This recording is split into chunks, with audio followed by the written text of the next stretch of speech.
Alors, je vais vous proposer de commencer. Donc, il y a quelques personnes qui sont en train de se connecter, mais bon, certains d'entre vous étaient à l'heure et même bien avant l'heure. Donc, déjà, je voulais vous remercier vraiment d'être présent sur ce webinaire, cette masterclass.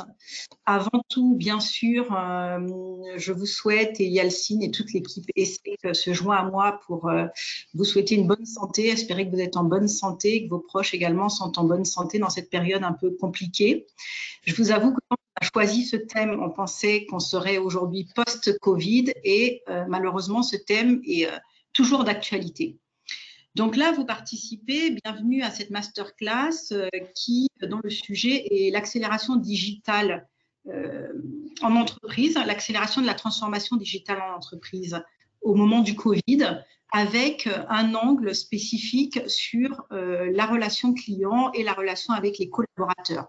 En clair, comment les entreprises se sont organisées pendant cette période pour faire face à ces nouveaux usages qui se sont développés de manière très rapide de leurs clients et de leurs collaborateurs. Donc, nous allons animer cette conférence à deux. Donc, je me présente. Désolée, Yacine, je me présente avant. Je m'appelle Fatih Toko.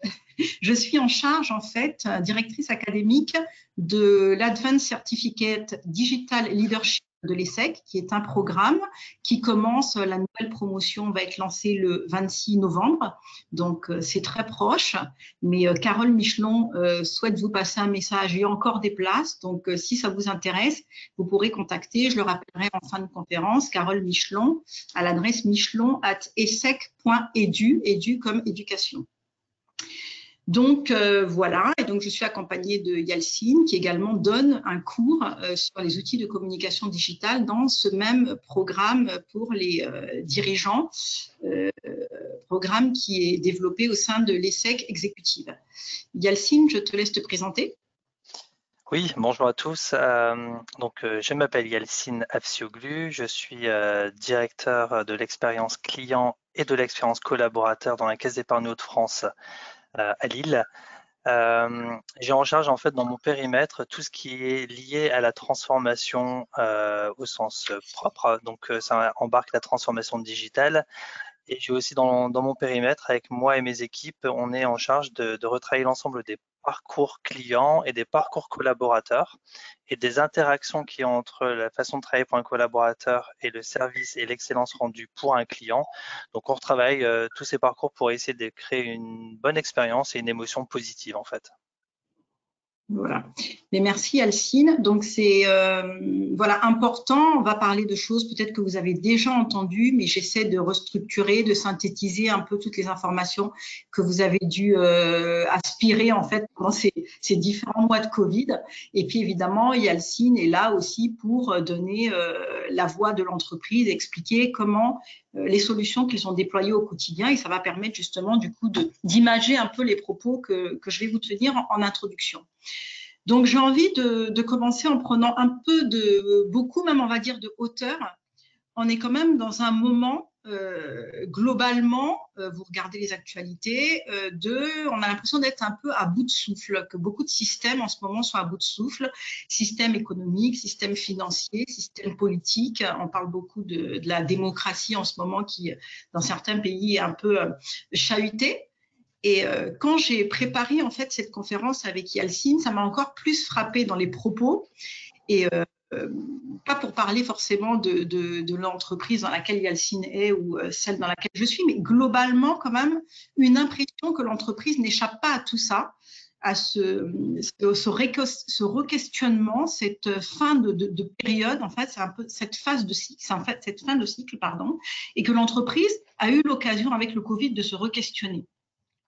La transformation digitale avant le Covid, ça patinait quand même. Il y avait beaucoup d'innovation, de recherche et développement. D'ailleurs, heureusement, puisqu'on a vu avec le Covid, notamment sur les solutions omnicanales, qu'il y avait quand même des choses qui étaient déjà prêtes. Mais on sentait quand même quelques freins de l'entreprise, liés d'abord au sujet de silos, de transversalité, puisqu'on restait quand même et on continue quand même à rester sur des organisations qui sont plutôt verticales, très hiérarchiques. On va voir que tout ça a été un peu chamboulé avec le Covid. Donc, sujet de transversalité, d'organisation de l'entreprise, retard de transformation lié aussi à un manque parfois d'implication du COMEX, du comité exécutif, ou alors une stratégie claire mais pas forcément intégrée dans la stratégie globale. Et puis après, on a évidemment tous les sujets que tout le monde connaît de pollution quotidienne, le temps, le budget, des systèmes d'information qui se sont empilés avec des couches plus ou moins superposées en fonction de l'entreprise où on se trouve. Et donc, le Covid arrive à ce moment-là dans un système, une entreprise qui se dit depuis des années data-centrique, qui se dit client-centrique, et qui aussi parle beaucoup de la symétrie des attentions entre les collaborateurs et le client.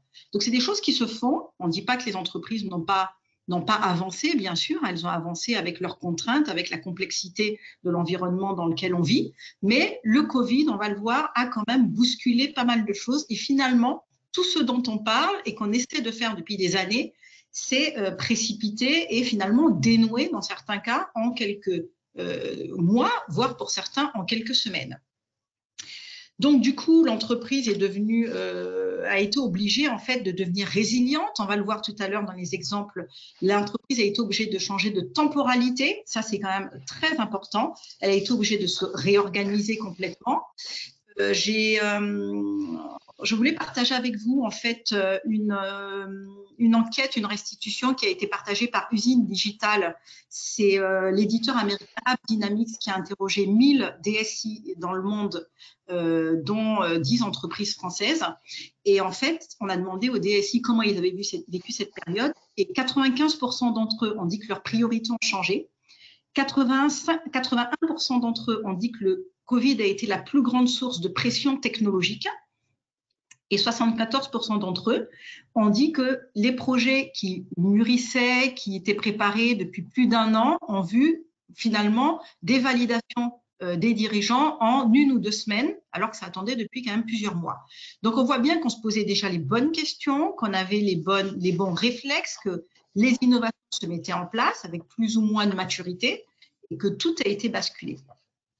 Donc, du coup, avant de rentrer dans les exemples avec Yalcine, j'avais envie de dire qu'on pourrait organiser sur le plan de la relation client, on pourrait organiser ces innovations, ou en tout cas ces accélérations plutôt d'innovation, en plusieurs groupes. Il y a eu évidemment tout ce qui est autour de l'omnicanalité. L'omnicanalité dans les canaux de vente, tout le monde l'a vu. Et être digital, c'est pas forcément être très techno. Parce que quand je descends aujourd'hui dans le libraire en bas de chez moi, il est marqué sur la porte, c'est un tout petit libraire, merci d'appeler au 06 80 12 et demain matin, vous pourrez venir chercher vos livres. Donc, on voit bien que c'est aussi un état d'esprit, ce n'est pas seulement un niveau d'avancement technologique.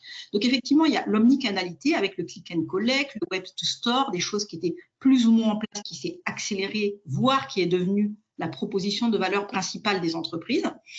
Évidemment, beaucoup aussi d'innovation autour des canaux de relations clients. On reste toujours là dans la partie interaction, relations clients, avec de plus en plus de chats, des plans de continuité d'activité qui se sont mis en place très vite pour remplacer les canaux face à face. Et Alcine donnera un exemple très parlant tout à l'heure, par des canaux digitaux. Donc là, on est vraiment sur des innovations qui existaient, qui ont été accélérées, qui sont devenues les canaux de contact ou de commercialisation principaux.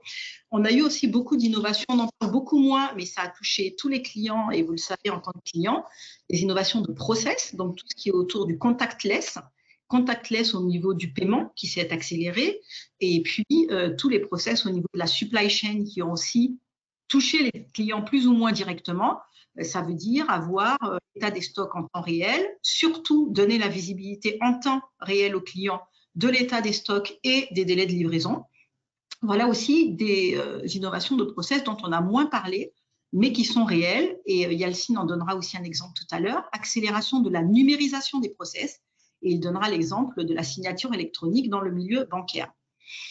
Et puis, sur cette partie client, pour finir, et ce n'est pas la moindre des innovations, parce qu'à mon sens, c'est celle qui est la plus profonde, c'est tout ce qui s'est organisé au niveau de la communication digitale.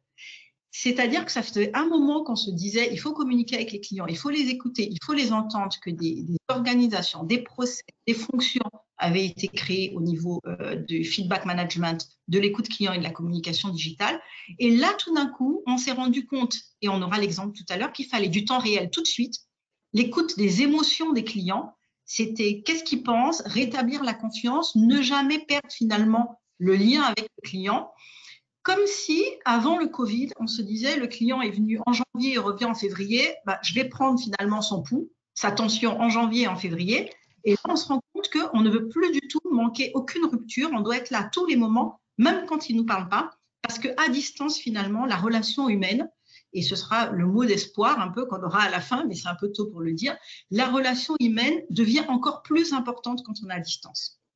Et du coup, c'est la raison pour laquelle, sur cette conférence, on a voulu parler à la fois du client et à la fois du collaborateur, parce que les exemples qui seront donnés par Yacine aussi sur la partie collaborateur, on verra qu'on met en place des outils, mais finalement, avec ces outils, on se rend compte qu'on a encore plus besoin d'être empathique, d'être à l'écoute et de remettre l'émotion, l'aspirationnel et le relationnel, finalement, pour revenir à du basique, au centre des relations de l'entreprise avec son client et de l'entreprise avec son collaborateur. Donc, écoutez, Yacine en parlera mieux que moi. Yacine, ce que je te propose, c'est de nous parler d'abord d'expérience auprès du client, ensuite auprès du collaborateur, mais on verra très vite le miroir et la symétrie des attentions. Sur la relation client, tu nous as parlé de 2 innovations majeures. On va commencer, je pense, par l'écoute client et le process de monitoring de la satisfaction client. Si tu peux nous en parler à la fois côté outils, et à la fois côté accélération en termes de gestion de projet. Ouais. Bon, c'est un sujet que moi je partage totalement. Je pense que l'expérience client, elle peut pas être différenciée de l'expérience collaborateur et vice versa en fait. Ce qui est sûr, c'est que il faut savoir qu'en banque, on a beaucoup moins de passages en agence physique, ça c'est certain. En moyenne, un passage par an. En revanche, grâce au digital, mais bien avant, hein, on a eu beaucoup plus de contacts à travers l'application mobile et le site web avec nos clients. C'est-à-dire que quand on pose la question aux clients, est-ce que vous avez contact avec votre banque? Ils nous disent oui à travers l'application mobile, mais pas oui en physique. Donc, c'est-à-dire qu'on a la relation bancaire qui a été distancée. Et on s'est dit, en fait, on écoute nos clients à chaud, à froid, c'est-à-dire que de temps en temps, on leur pose la question, êtes-vous satisfait de tel service? Êtes-vous satisfait de la joignabilité? Êtes-vous content de l'accessibilité, de la proactivité? Mais c'est un peu comme un bilan d'entreprise, c'est un instant T. Le Covid nous a un peu bousculé en fait parce que pendant le Covid, surtout pendant le premier confinement, les banques sont restées ouvertes. Elles ont été considérées comme des entreprises qui devaient rester ouvertes pour 2 raisons. Un, pour faire tourner l'économie, notamment à travers les PGE, les prêts garantis par l'État, mais pas que. Et aussi parce que il y avait le sentiment d'assurance et de réassurance du client de pouvoir disposer de ses conseils et de son patrimoine à tout moment. Donc c'est pour ça qu'on a conservé les banques ouvertes. Et en même temps, on s'est dit, mais on a besoin d'écouter nos clients. Qu'est-ce qu'ils nous racontent? Et on s'est dit, comment on va faire pour les écouter? Est-ce qu'on fait un questionnaire? Est-ce qu'on fait une table ronde juste pour écouter ce qu'ils nous ont à dire, sachant que le client, pendant la première période de confinement, il y a eu plusieurs interactions. Elle a été omnicanale, cette interaction. Elle est venue sur les réseaux sociaux. Il nous a exprimé à travers des verbatims son expérience. Il nous a également exprimé son expérience à travers des courriers, à travers des mails, à travers des contacts téléphoniques. Et en fait, on a remarqué quelque chose pendant cette période Covid, notamment la première semaine, que entre les questionnaires qu'on faisait habituellement et l'écoute qu'on avait à chaud de nos clients, on sentait qu'il y avait beaucoup plus d'émotions dans l'écoute à chaud qu'on avait. Et on s'est dit comment on peut mesurer cette émotion de façon durable. Ça, c'est le Covid qui nous a poussé un peu à faire ça. Et donc, du coup, on a longtemps cherché, on a trouvé une solution d'intelligence artificielle qui nous permet en fait de prendre tout ce qui concerne la voix du client, qu'elle soit à travers une réclamation, qu'elle soit à travers un mail, qu'elle soit à travers un contact téléphonique, à travers les réseaux sociaux aussi, quand quand le client exprime son émotion, son expérience, on récupère tout ça et on met dans un outil d'intelligence artificielle. Et puis la moulinette nous dit, voilà, l'émotion de votre client vous dit que vous devez agir sur la proactivité. Votre client vous dit que vous devez accentuer le besoin de réassurance sur telle thématique ou telle thématique. Et en fait, on est passé, c'est ce que nous a poussé, c'est ce que nous a amené à faire le Covid, en fait, c'est qu'on est passé de l'expérience client à l'émotion client. Et aujourd'hui, on a réussi à instaurer de façon durable, en fait, une mesure de cette émotion client à travers tous les canaux que peuvent utiliser les clients, en fait. Et c'était un outil enfin, spécifique que vous avez utilisé ou vous l'aviez déjà cet outil? En fait, c'est pas un outil qu'on avait, c'est un outil qu'on a été chercher rapidement pour pouvoir mesurer l'émotion client. En fait, on a compris, les clients nous ont fait comprendre, et le Covid aussi, que l'expérience c'est bien, mais qu'à un moment donné, sur ce type de situation de crise sanitaire ou de situation exceptionnelle, on a besoin d'écouter nos clients différemment. Et c'est tout l'enjeu d'avoir des verbatims. Alors, on a cherché longtemps cet outil, on l'a cherché en France, on n'a pas trouvé, on a élargi en Europe, on n'a pas trouvé, on a élargi, en fait, on a trouvé une superbe solution qui nous vient du Canada, parce que il est vrai qu'au Canada, mais également aux États-Unis, il y a un attrait à la mesure de l'émotion client qui commence à peine à naître en Europe, en fait, et en France. D'accord. Donc, si on fait, je me mets un peu à la place de ceux qui écoutent, qui doivent se dire finalement, avant le Covid, on avait aussi des outils de mesure de la satisfaction client. Ce que je comprends là, la différence avec les outils qu'on avait avant, c'est émotion rattachée à une thématique, en fait, et puis le Oui. temps réel. Donc, tu peux dire en temps réel, tel client est insatisfait sur une thématique spécifique. Ça peut être quoi, par exemple? Sur l'instant T, on peut le dire sur l'instant T, et on peut donner cette émotion directement au conseiller clientèle. C'est pas simplement à la mesure d'une banque, d'une entreprise. On sait le dire à tel conseiller, ton client, il a une émotion sur la proactivité, une bonne émotion sur la réactivité, une mauvaise émotion sur le changement de conseiller ou sur la tarification, sur le traitement de sa demande, parce que ça fait 48 heures qu'il a posé sa demande, et dans les mots qu'il a utilisés, dans les verbatims qu'il a formulés, on peut te dire qu'il faut contacter rapidement ce client-là, plus rapidement que d'habitude, et à travers tel canal aussi. D'accord, ok.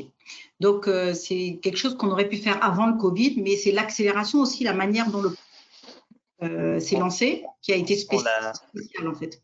C'est ça, on l'a pas fait avant le Covid parce qu'on pensait pas que c'était utile. On faisait des écoutes clients comme toute entreprise, de la satisfaction, du NPS. On sentait qu'à un moment donné, on devait peut-être aller plus loin, mais c'était peut-être pas nécessaire, c'était pas le moment. C'est le Covid qui nous a poussé à ça, parce que le Covid a poussé les clients à nous formuler pas simplement de la satisfaction, mais de l'émotion. Que va devenir mon argent, est-ce que mon prêt garanti par l'État, je peux en bénéficier, sous quelle durée? Là on n'était plus dans du process ou du parcours, on était dans l'émotion client, et on s'est dit en fait il faut qu'on arrive à mesurer cette émotion de façon durable et instantanée en fait. On n'était plus dans du process, on était dans du parcours. Donc ça, je retiens, c'est une phrase hyper intéressante. Donc, tu voulais aussi nous faire part de la process que vous avez échangé au niveau de la signature électronique.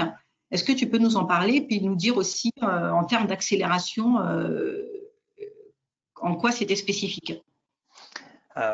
Bon, déjà, en fait, c'était une situation exceptionnelle pour toutes les entreprises, ça c'est certain, notamment pendant la première période de confinement. Nous, ce qu'on a fait, en fait, c'est qu'on a mis en stand-by tous nos projets dans l'entreprise. On s'est dit, on stoppe les projets, on va geler l'ensemble des interactions qu'on fait, et on va recentrer notre énergie sur la relation avec le client. On s'est dit, en fait, grosso modo, le client, il pose des demandes sur les réseaux sociaux, il faut y répondre. Avant, il fallait peut-être répondre dans la journée, maintenant il faut répondre dans l'heure qui suit. Donc on a mobilisé tous nos effectifs, toutes nos compétences sur la relation bancaire, exclusivement. Donc on a gelé nos activités, vraiment histoire de pouvoir répondre à la fois rapidement. Et on a remarqué qu'en fait,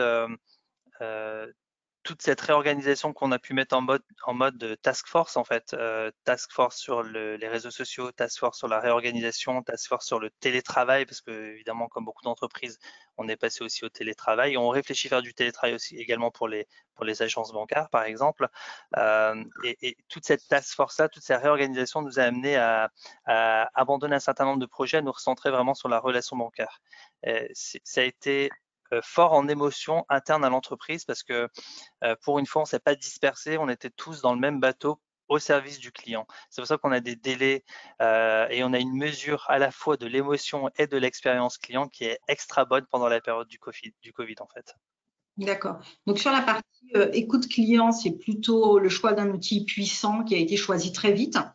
Et puis, sur la partie signature électronique, ce que je comprends, la spécificité pendant le Covid, c'est vraiment la mise sous tension en un temps record de l'entreprise pour mettre en place ces solutions. Voilà, signature électronique rapide sur tous les parcours. Sur toutes les interactions avec le client, également signature sur mobile avec son smartphone qu'on a déployé très rapidement. Et évidemment, derrière ça se cachent pas simplement des process informatiques et digitaux. Il y a aussi une acculturation à faire de l'ensemble des collaborateurs et des conseillers dans l'ensemble des canaux des clients, c'est-à-dire qu'on a formé très rapidement sur le crédit pro digital, le PGE en mode digital. Alors, on a formé nos collaborateurs pour qu'ils puissent faire de l'assistance et qu'ils puissent rassurer aussi leurs clients dans l'ensemble de ces parcours de signature électronique. D'accord. Merci. On a beaucoup parlé là du client. Tu voulais partager aussi avec nous une innovation, pareil, en termes d'outils, en termes aussi d'accélération de projets qui concerne les collaborateurs, mais avec en miroir une satisfaction client également. Oui, parce qu'en fait, ce qu'on a remarqué dans la première solution d'intelligence artificielle qui nous a été donnée et qu'on a choisi, qu'on a intégré dans nos parcours, les clients nous ont dit c'est super de maintenir le lien avec la banque. C'est bien que la banque soit ouverte, mais j'ai pas forcément envie d'y passer parce que Covid, j'ai peur, etc. Et en même temps, la relation à distance par téléphone, bof. Donc du coup, on est passé par la solution Office 365 avec Teams Visio, et on est en train d'expérimenter et d'élargir cette expérimentation à l'ensemble du parc d'agences bancaires pour permettre à nos conseillers de faire des rendez-vous en visio avec leurs clients, un peu comme on est en train de le faire actuellement, où on peut voir son conseiller.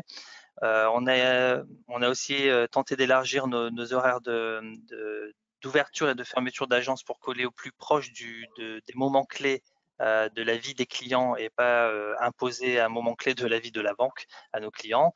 Et effectivement, là, on a vécu quelque chose d'assez fort en interne parce qu'en fait, c'est développer un outil, mettre en place, intégrer et développer un outil visio, acculturer l'ensemble des collaborateurs, les amener à bien l'utiliser.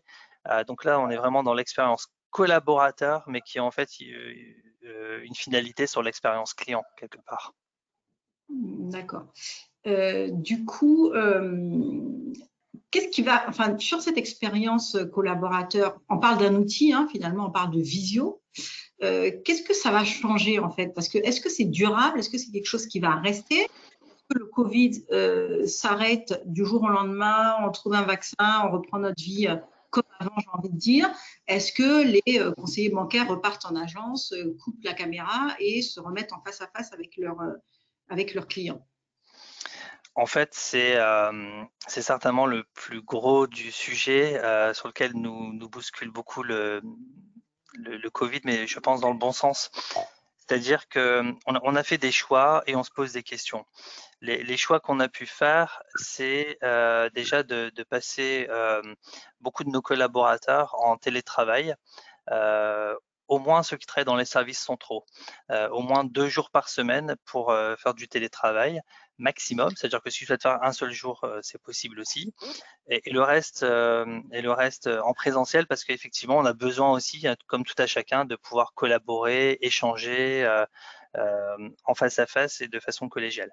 Et pour les agences bancaires, en fait, on est l'une des premières banques à quasiment, alors on est presque sur le fil pour signer les accords, mais en fait, on aimerait pouvoir proposer du télétravail aux agences bancaires au moins un jour par semaine, aux conseillers, au directeur d'agence qui gère son client, parce qu'effectivement, on a remarqué qu'il pouvait travailler de chez lui en toute sécurité, à la fois pour lui, à la fois pour le système d'information.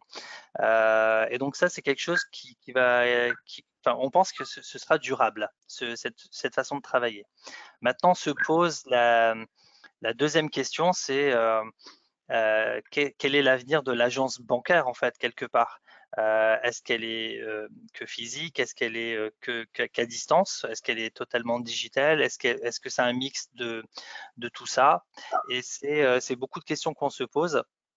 Et en fait, on arrive à y répondre partiellement, poussé par les verbatims de nos clients qui nous poussent eux-mêmes à créer leur propre modèle d'agence bancaire, et aussi poussé par les collaborateurs parce que les pratiques sont différentes. Et donc, on en arrive à un modèle en fait qui sera euh, à la fois physique et digital, mais pas par rapport à une segmentation de clients.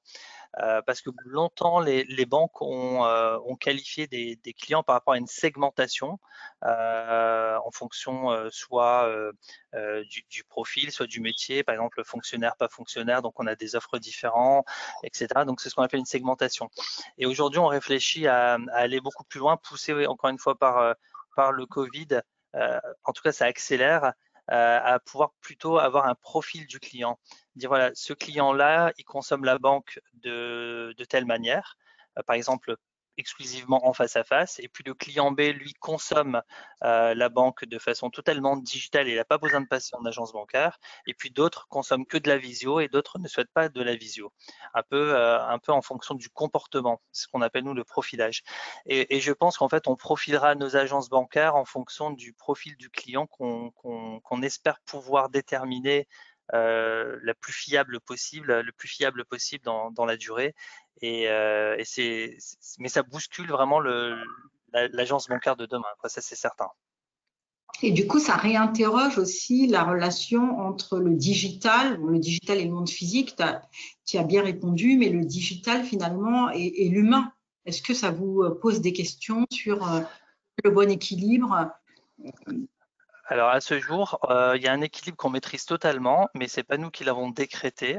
C'est le client qui l'a décrété. Il nous a dit, encore plus accentué avec le Covid, hein, ça c'est certain, mais il nous a dit voilà, moi quand je passe en agence bancaire, c'est parce que j'ai besoin d'un conseil, j'ai besoin d'une expertise, parce que je dois financer ma première maison, et là je préfère que ce soit du physique, parce que j'ai besoin de transmettre mon patrimoine, j'ai besoin de réfléchir à des programmes de défiscalisation, et donc quand c'est un sujet, un besoin qui est lié à une expertise, le client a plus tendance à passer en agence. Et en revanche, il utilise le digital pour tout ce qui est plutôt irritant. Irritant qu'on a changé nous plutôt en solution. Par exemple, avant, nos clients disaient moi, ça m'embête de téléphoner ou de passer en agence pour prendre rendez-vous. Parce que quand je téléphone, j'attends. Mon rendez-vous est-il bien pris? J'ai pas de confirmation. Et puis faire 3-4 km pour aller à l'agence, juste prendre rendez-vous pour mon prêt immobilier, j'ai plus envie de faire ça. C'est un irritant. Donc en fait, on a traité les irritants en renforçant le self-care, c'est-à-dire qu'on propose au client lui-même de prendre rendez-vous, de bloquer sa carte, débloquer sa carte, de faire beaucoup d'opérations, même des virements à l'étranger. C'est quelque chose qu'on fait chez nous, par exemple, en self-care, sans passer par son agence bancaire, parce qu'on part du principe que c'est des opérations qui sont à la fois pas risquées parce qu'on a réussi à les sécuriser totalement, et à la fois, le client nous dit voilà, moi j'ai deux pratiques, la pratique self-care où je gère tout seul en total digital, et la partie expertise où là, effectivement, je vais dans une agence bancaire. Et ça a été encore plus accentué avec le sentiment de réassurance et la période Covid. Et on commence à ressentir à nouveau ce sentiment-là, en fait. D'où le fait qu'on a besoin de façon durable de pouvoir vraiment monitorer, mesurer l'émotion client. Mais il faut qu'on la mesure pour qu'elle ait un impact positif et qu'elle permette de transformer cette émotion dans le bon sens. Parce que la mesure, juste pour de la mesure, ça ne sert pas à grand-chose, en fait. D'accord. Du coup, est-ce qu'on peut se dire, parce que tous les exemples que tu as donnés, c'est vrai qu'on se rend compte d'une vraie accélération. Dans un cas, tu as carrément acheté un nouvel outil que tu as cherché, que tu es allé jusqu'au Canada pour trouver.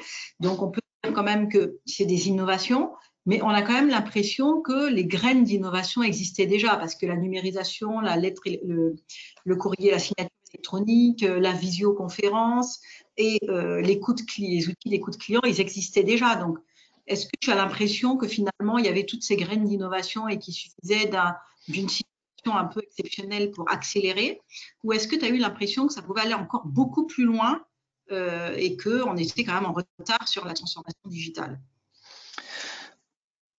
En fait, il y a eu plusieurs périodes de transformation digitale, notamment dans la banque. Il y a eu d'abord la numérisation à travers l'archivage des dossiers physiques. Ensuite, on a eu la signature électronique, en fait, vraiment qui a été moteur dans la banque et qui a signé vraiment un gros coup de fouet dans la transformation digitale et dans les usages et les pratiques des conseillers en agence. Ensuite, on a eu le renforcement du self-care à travers l'application mobile parce que aujourd'hui, les clients nous ont dit pendant le Covid, une application mobile dans laquelle je dois rentrer simplement pour effectuer une opération et regarder une opération, ça ne m'intéresse pas. Je souhaite que cette application puisse communiquer avec moi, que je puisse avoir des échanges avec cette application et donc à travers cette application avec ma banque. Et ça, c'est quelque chose qui doit être renforcé. Et donc, pour répondre à ta question, on avait bien sûr imaginé plusieurs scénarios de ce à quoi pouvait être l'innovation de demain. On avait réfléchi à de la visio, on avait réfléchi à équiper tout le monde en PC portable, même les agences bancaires. On avait évidemment réfléchi à pouvoir avoir des process très rapides comme le PGE en signature électronique. Tout ça, on avait des scénarios, mais en fait, on était tellement focalisés chacun dans ses projets, dans ses activités, dans le bon sens, hein, mais du coup, on n'était pas focalisé client. Là, le Covid nous a mis un coup de fouet en disant stop, grosso modo, maintenant, il faut être axé sur la relation client, peut-être abandonner certains projets, c'est ce qu'on a fait, peut-être geler d'autres projets, c'est ce qu'on a fait, et donc du coup, en axant vraiment notre effort sur la relation client, on s'est dit voilà, on abandonne plein de choses superflues qui peuvent être intéressantes, mais sur lesquelles on n'avance pas depuis un moment, et on se concentre sur ce qu'a besoin le client et ce qu'on peut livrer rapidement.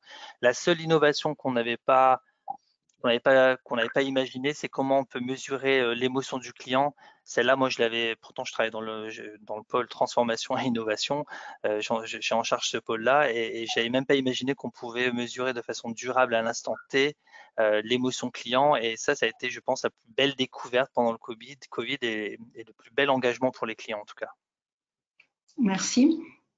Donc, j'ai envie de dire quand même, enfin, pour synthétiser un peu tout ce qu'on se dit, finalement, ce qu'on lit, ce qu'on entend, ce qu'on raconte depuis une dizaine d'années sur les prérequis de la transformation digitale, on se rend compte quand même que pendant cette période de Covid, toutes les intuitions qu'on avait sur les prérequis ou les freins à lever, finalement, se confirment.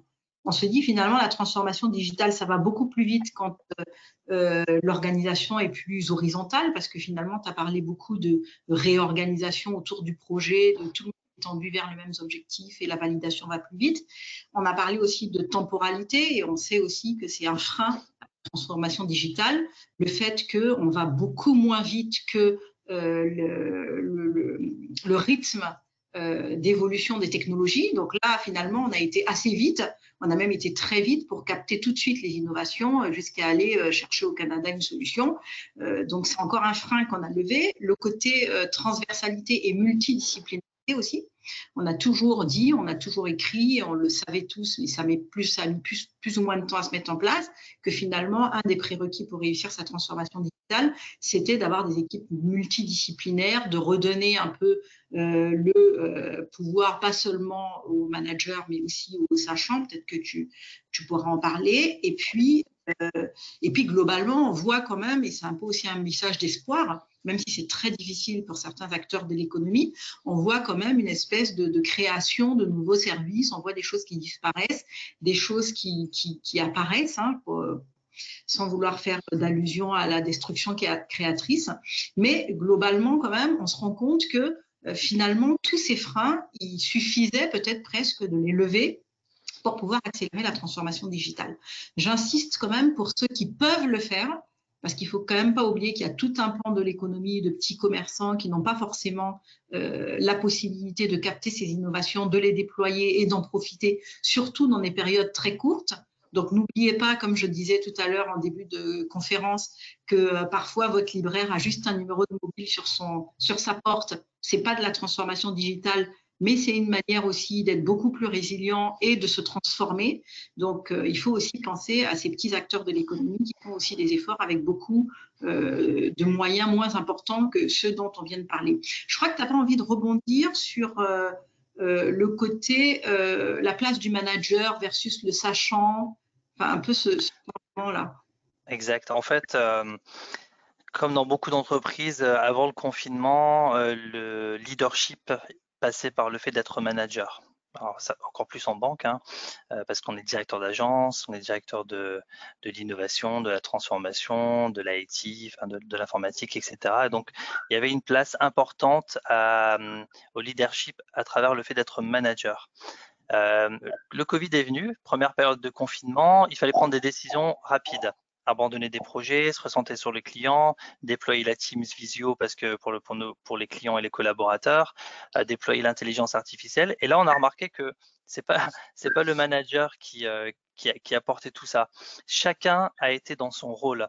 Le manager a été là pour rassurer, guider, monter en compétences, faciliter aussi à certains moments. Il a joué son rôle de manager. Ceux qui ont porté les sujets, ce sont à la fois les sachants et ce que moi j'appelle les change leaders, c'est-à-dire les personnes qui portent le changement dans l'entreprise, sans avoir l'étiquette, mais qui portaient le changement. C'est-à-dire que on s'est resserré vers les personnes expertes en disant mais dans cette situation, que faut-il faire ? Quelle est ta préconisation en tant qu'expert dans ton métier? Et c'est comme ça qu'on a réussi vraiment à aller très très vite. Et ensuite, quand on a déployé par exemple un outil comme la Visio pour les clients, quand on est une banque avec 350 agences sur son territoire, c'est compliqué dans les Hauts-de-France de pouvoir aller dans chacune des agences et de s'asseoir à côté de chacun des collaborateurs et d'expliquer comment fonctionne la Visio pour faire une Visio avec son client. Et là, on a besoin d'une communauté de change qui puisse vraiment accompagner au plus proche, sur le terrain, l'ensemble des collaborateurs dans cette transformation digitale, mais surtout de pratique et de modalités. Et donc, du coup, ça nous a amené, entre le premier confinement et le deuxième, en fait, c'est-à-dire pendant l'été, septembre-octobre, à réfléchir à un nouveau programme de leadership dans l'entreprise en disant on va créer 3 communautés de leadership. On va créer la communauté vraiment des managers parce qu'on en a besoin et ça a un sens d'être manager, mais il faut que le manager soit dans son cœur de métier. On va créer la communauté des change experts parce qu'on a besoin de valoriser ces sachants-là et ces experts-là dans la transformation à la fois digitale, mais à la fois la transformation de l'entreprise. Et aussi les change leaders parce que malgré tout, on a besoin quand même de toutes ces personnes qui accompagnent les autres collaborateurs qui ont besoin d'être accompagnés dans cette transformation à la fois digitale et à la fois pas digitale. Et donc, le Covid nous a mis un peu une claque sur le sujet en disant, vous voyez, le programme de leadership que vous aviez qui était basé sur du management, c'est plus vrai. Et c'est pas que grâce au management que vous avez pu franchir ce cap sur la période Covid. D'accord, donc effectivement, ça bouscule pas mal de choses. Moi, je vais envie quand même de finir sur, parce qu'on a beaucoup parlé on a accéléré, il y avait des graines d'innovation, on allait plus vite. On sent quand même que on a incubé en très, très, très rapide des choses qui existaient déjà. Mais j'ai envie quand même de partager avec vous d'autres innovations qu'on aurait pu, parce qu'on peut aussi se dire, mais qu'est-ce qui se serait passé finalement si on avait été plus vite dans la transformation digitale? Si on avait eu 10 ans d'avance, qu'est-ce qu'on aurait fait pendant cette période de Covid en termes d'expérience client ou d'expérience collaborateur? Donc moi, j'avais envie de partager avec vous quelques innovations. Je pense qu'on aurait pu aller beaucoup plus vite, par exemple, sur de la personnalisation de produits à domicile. On aurait pu imaginer en fait mettre en place des applications, des logiciels qui permettraient de personnaliser un produit chez soi. On aurait pu imaginer aussi beaucoup d'expériences sensorielles, pourquoi pas d'expériences autour de l'odorat. On aurait pu imaginer des parfumeurs qui font sentir leur parfum à domicile. On aurait pu imaginer aller beaucoup plus loin dans la réalité virtuelle et dans la réalité augmentée. Il y a déjà eu des expériences, notamment les musées pendant le Covid ont beaucoup accéléré. Je ne sais pas si vous avez eu l'occasion, moi j'ai visité un super musée en Australie pendant le Covid en fait, avec mon application mobile et c'est pratiquement, alors c'est jamais comme si on y était. Enfin, j'espère qu'on continuera à se dire toujours que c'est pas pareil, mais du coup c'est vrai que ça a été dans le tourisme beaucoup exploité, mais ça aurait pu être exploité encore beaucoup plus profondément. On aurait pu imaginer des vitrines virtuelles, c'est-à-dire qu'on aurait pu imaginer sortir une fois chez son commerçant qui est fermé et puis finalement juste avec soit le contact manuel, soit avec du contactless, tout simplement peut-être avec le regard, avec un suivi oculaire, pouvoir faire une commande directement sur une vitrine virtuelle sans obliger le commerçant à ouvrir et directement en faisant une commande tombe sur les orders en supply chain derrière avec une livraison. On aurait pu imaginer ça. Voilà, on aurait pu imaginer aussi, si on avait 5-10 ans d'avance, on aurait pu imaginer des stores ambulants. On aurait pu imaginer carrément des multi-stores, multi-commerçants, multi-enseignes qui se promèneraient dans les rues et qui pourraient proposer en fait à chacun, à chaque on pourrait même l'imaginer en local. Aujourd'hui, on parlait des librairies, mais il ne faut pas penser qu'aux libraires. Quand on est dans un quartier et qu'on veut faire vivre le commerce local, ça pourrait être juste un mini-store qui va s'alimenter chez chaque producteur local et qui finalement va livrer à la porte des clients. Donc, c'est vrai que beaucoup de graines d'innovation existaient. Il y avait quand même des choses, parce qu'on n'a pas fait rien non plus, heureusement, dans cette transformation digitale. Ça s'est accéléré et donc la note un peu d'espoir, c'est de se dire que finalement, on va aller encore plus vite et on peut aller plus vite sur les dernières technologies dont je vous ai parlé parce que sur le plan technologique, beaucoup existent déjà potentiellement. Et puis, on est un peu plus rassuré tout en étant extrêmement prudent. Mais tous les exemples que Yalcine vient de nous donner montrent quand même que même quand on innove avec des technologies très en avance, même quand on innove dans un temps très réduit, de toute manière, la technologie, l'outil et la transformation nous ramènent quand même à l'écoute du client ou du collaborateur. On s'est rendu compte que ce soit un client ou un collaborateur que quand je ne le vois pas, je dois savoir si la confiance est là, si l'engagement est là et s'il n'y a pas de rupture. C'est vrai pour le client, c'est vrai pour le collaborateur. On a peut-être eu un peu un biais de se dire que quand je vois une personne à un instant T, que je la revois à un instant T plus 1, tout se passe bien. Mais finalement, pendant le Covid, tous les exemples qu'on a donnés ont montré qu'il peut y avoir des ruptures qu'on ne voit pas quand on est à distance. Et du coup, je pense que ça donne encore plus l'envie d'écouter les clients en temps réel, en continu. Et puis, je vous invite aussi à faire de même avec vos collaborateurs parce que la distance aussi a ses bons côtés, évidemment, puisque ça permet aussi beaucoup de facilité, de confort pour certains. Mais il faut quand même rester à l'écoute en continu, en permanence. Donc, j'ai envie un peu de finir sur ces notes d'espoir. Technologie, oui. L'humain au milieu, ça, c'est sûr. Et c'est pas forcément par humanisme qu'on le dit, c'est aussi parce que dans les exemples qui ont été montrés, en plus, il s'avère que naturellement, cette question s'est posée de l'écoute du collaborateur, du client, et puis la remise en miroir finalement de la satisfaction du collaborateur et du client. Yalcine, je ne sais pas si tu as envie de rebondir sur cette conclusion. Ouais, nous pour donner enfin c'est très bien résumé déjà, Fatih, mais pour vraiment, nous ce qu'on essaie de faire maintenant, et encore plus pour demain, c'est essayer de trouver les bonnes technos, les bons outils ou les bonnes pratiques, hein, parce qu'on c'est pas que des outils, hein, mais les bonnes technos, les bons outils, les bonnes pratiques, les bonnes façons de faire pour essayer d'anticiper au mieux en fonction des moments de vie de nos clients. Premier jour à l'école, le permis de conduire, acheter une maison, le mariage, etc. Donc, on essaie de déterminer comment on peut agir en proactivité sur ces moments de vie plutôt que d'agir comme un pompier pour éteindre le feu pendant une situation de crise. Donc, on essaie vraiment d'essayer de créer des scénarios pour voir comment on peut que l'expérience elle soit la plus simple et la plus transparente possible pour un client. C'est pas facile à faire. Je pense que c'est un travail qui est entre 5 et 10 ans quand même. Mais super, j'essaie de voir des questions. Là, j'en vois une. Aussi, les risques managers.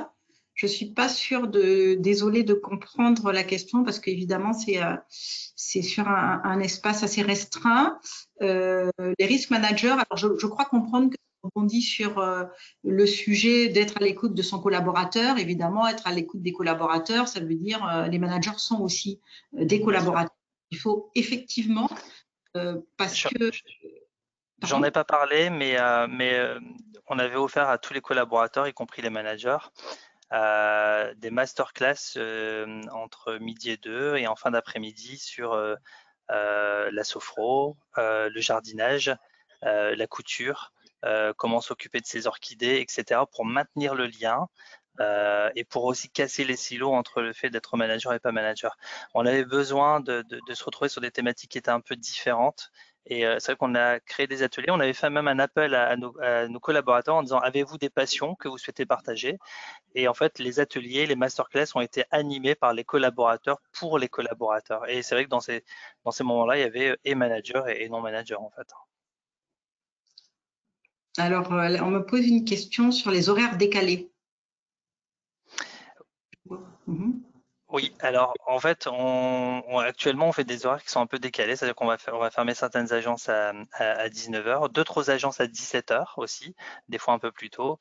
On laisse certaines agences en fonction de la zone où elle est placée, on va complètement laisser ouvert entre midi et 2 aussi. Et des fois, on va faire des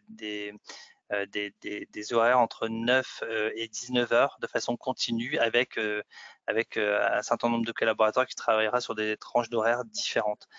C'est à la fois poussé par le Covid, à la fois ça nous permet d'expérimenter et de voir est-ce que cette pratique elle est appréciable par les clients ou pas.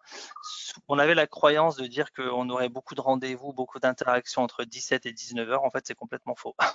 On a très peu d'interactions, de souhaits de contacter sa banque entre 17 et 19 par exemple.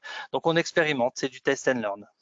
D'accord, mais moi je sens quand même, enfin je suis contente d'avoir cette question sur les managers parce que finalement j'ai quand même le sentiment que ça va être le prochain sujet. On va aussi s'occuper des managers puisqu'évidemment ils ont besoin eux aussi de solutions, d'outils pour s'occuper en fait pour être proche de leurs collaborateurs. Et c'est vrai que la première période de Covid, c'est vrai qu'on a été centré sur le client, sur le collaborateur, mais là, je sens quand même qu'on se dit, bah, voilà, il y a eu beaucoup d'énergie, beaucoup de dynamisme, beaucoup d'engagement finalement. Enfin, en tout cas, moi, j'ai vu autour de moi. Et donc, du coup, je pense que ça va être vraiment la prochaine question. C'est pour ça qu'on s'est dit, en fait, dans notre modèle d'organisation, il faut que le manager fasse du management. C'est un peu bête, mais c'est quand même la base. Mais autrement dit, il ne faut pas que le manager il fasse à la fois du projet, des décisions de comité de pilotage, qu'il fasse des réunions, qu'il fasse du management. Donc chacun, doit être, ce que je disais tout à l'heure, dans notre modèle à nous qu'on est en train de construire, chacun doit être dans son cœur de métier. Le manager, il est là pour manager, guider, donner envie, faire monter en compétences, donner du sens, faciliter aussi les circuits de décision, etc. Et les projets sont portés par les sachants et les personnes qui portent le change au global, en fait. C'est important que chacun soit dans son métier. C'est comme ça qu'on arrivera justement aussi prendre soin des managers, je pense. Et Alcine, on a Hervé qui aimerait avoir le nom de la solution canadienne. Alors, bien sûr, c'est la solution qui s'appelle VECO, V-E-C-K-O. Ça, c'est le nom de la solution. Et la société qui porte ça, c'est Eptica, E-P-T-I-C-A, de la société Enghouse, E-N-G-H-O-U-S-E. Super. On a une question de Marie qui revient sur le management. Effectivement, très bonne question qui dit peut-être finalement que la question c'est comment on manage à distance. Et peut-être que c'est vrai que sur ce sujet de donner des outils aux managers Ben, on n'a pas eu le temps, en fait, je pense tout simplement parce qu'effectivement, c'est axé sur le client, sur le collaborateur, ce qui était déjà énormément d'énergie pendant cette période-là. Et effectivement, je pense que beaucoup d'entreprises en ce moment se penchent sur la question de manager à distance si ça devait se faire dans la durée. Je ne sais pas, Yalcine, si tu as quelque chose à tu peux revenir là-dessus Oui, pour nous répondre. on a fait quelques masterclass pour accompagner nos managers à savoir manager à distance, avec quel rythmique, quel type de message, etc. Mais ça n'a pas tout solutionné. Je pense que c'est vraiment dans la durée, dans la praticité qu'on arrivera tous à sortir grandi de pouvoir manager à distance en fait. Pour moi, c'est encore du test and learn en fait. Même si c'est pas parfait, en tant que manager, on le fait et on s'adapte, on adapte le dispositif en marchant en fait. Alors, merci. On a une question un peu plus très pertinente, mais un peu plus difficile pour moi. C'est quels sont les impacts écologiques en fait de cette transformation? Ben, j'ai envie de dire dans les exemples qu'on a donnés, il y a quand même, on a beaucoup parlé finalement de favoriser peut-être, enfin en tout cas avoir la possibilité, c'est pas forcément favoriser, mais avoir la possibilité, la liberté de favoriser des producteurs locaux justement, puisqu'on peut faire du click and collect, on peut aller finalement en bas de chez soi. C'est vrai qu'on n'a pas beaucoup parlé du e-commerce parce que c'était quasiment un acquis pour les grandes enseignes, en tout cas avant le Covid. Mais aujourd'hui, le fait que des petits commerçants commencent à s'approprier ces solutions, pour moi, ça a aussi un impact écologique, forcément. On a parlé tout à l'heure de nouvelles solutions qui pourraient permettre justement. Alors là, en ce moment, on ne se déplace pas, mais c'est beaucoup contre notre volonté. Mais on pourrait aussi avoir le choix de faire moins de déplacements, justement en ayant des solutions, des choix en fait de livraison à domicile. On parlait tout à l'heure de pouvoir personnaliser ses objets, avoir de la réalité virtuelle, de la réalité augmentée. Tout ça permettrait de préparer ses achats et peut-être d'avoir plus d'achats à distance. Je ne sais pas trop si tu as des éléments sur ces impacts écologiques. Moi, oui, je peux rajouter. Nous, il y a trois trucs. Il y a moins de déplacements, ça c'est certain. Il y a moins de papier parce qu'on fait beaucoup de signatures électroniques, mais ça c'est certain. Par contre, ce qu'on essaie de mesurer, et franchement, c'est ultra compliqué, mais on va se lancer dans l'exercice. Mais je pense que ça prendra aussi quelques années, c'est de pouvoir mesurer l'impact du green dans l'IT, dans l'informatique. C'est-à-dire le nombre de mails qu'on envoie, le nombre d'interactions qu'on a dans les outils collaboratifs, le stockage aussi des fichiers, etc. Parce que tout ça, malgré tout, c'est un impact écologique qu'on ne sait pas aujourd'hui mesurer, mais qu'on va tenter de le faire. Il y a la société Natixis qui est un peu plus avancée sur le sujet, qui fait partie du groupe BPCE avec nous, et donc on va se rapprocher d'eux pour voir comment eux mesurent l'impact écologique à travers l'IT en fait, à travers l'informatique. D'accord. Merci. On va peut-être prendre une dernière question de Loïc, enfin que je prends en dernier, mais qui devait être une des premières, qui nous demandait, tu avais un peu répondu, mais c'est beaucoup plus précis. En fait, est-ce que vous pensez que vous allez créer des agences en lien avec le profilage et les projets de vos clients, donc peut-être en B2B plus particulièrement? Ouais, alors c'est une très bonne question. C'est une très bonne question en fait. Merci Loïc. Et pour info, c'était le sujet de mon mémoire quand moi-même j'étais diplômé de l'ESSEC. Donc c'est un sujet qui me tient à cœur parce que j'ai travaillé aussi dans le réseau bancaire. En fait, alors là c'est plutôt Yalcine qui va parler, pas forcément au nom de la Caisse d'épargne Hauts-de-France, mais je crois personnellement, au vu de mon expérience et au vu de ce que je peux voir et entendre de nos clients, euh, qu'une agence où on met toutes les compétences, ça ne marche pas. Je pense qu'on aura des agences dédiées aux startups, parce que quand un startupper arrive dans une agence bancaire qui dit j'ai besoin de 150 000 euros pour financer une innovation, mais vous pouvez pas savoir ce que c'est parce que c'est de l'abstrait, ça parle pas du tout à une agence bancaire. Et donc du coup, il nous faut une agence dédiée au financement de l'innovation des startups par exemple, ou dédiée simplement au financement de l'innovation. C'est pareil pour quand on est fonctionnaire et qu'on a des avantages liés à des achats immobiliers, etc. Je pense qu'on aura peut-être une agence dédiée à la fonction publique, une agence dédiée à la profession libérale aussi, ou dédiée aux entrepreneurs. Comme on a déjà des banquiers privés aussi dédiés à la clientèle privée. Donc je pense qu'on arrivera un jour qu'une banque ou une autre testera ce modèle qui, je pense, est le plus qui répondra le plus à la clientèle. C'est-à-dire que quand vous allez quand vous allez prendre contact avec votre agence bancaire, vous aurez forcément le conseiller qui sera formé à votre cœur de métier. Et ça, j'y crois beaucoup. Ok, c'est super. Je regarde s'il y a d'autres questions. Non, je vois pas d'autres questions. Je regarde juste. Mais écoutez, je trouve que l'on s'éloigne. La présence physique des équipes. La présence physique des équipes a-t-elle manqué aux managers? Oui, beaucoup. Ça fait vraiment bizarre. Moi, pour info, je suis sur mon plateau tout seul et ça fait, c'est frustrant même. Ouais, c'est un exemple que je vis actuellement. Est-ce que vous réfléchissez à des solutions d'identification par biométrie? Effectivement, on n'a pas parlé de la biométrie, c'est vrai.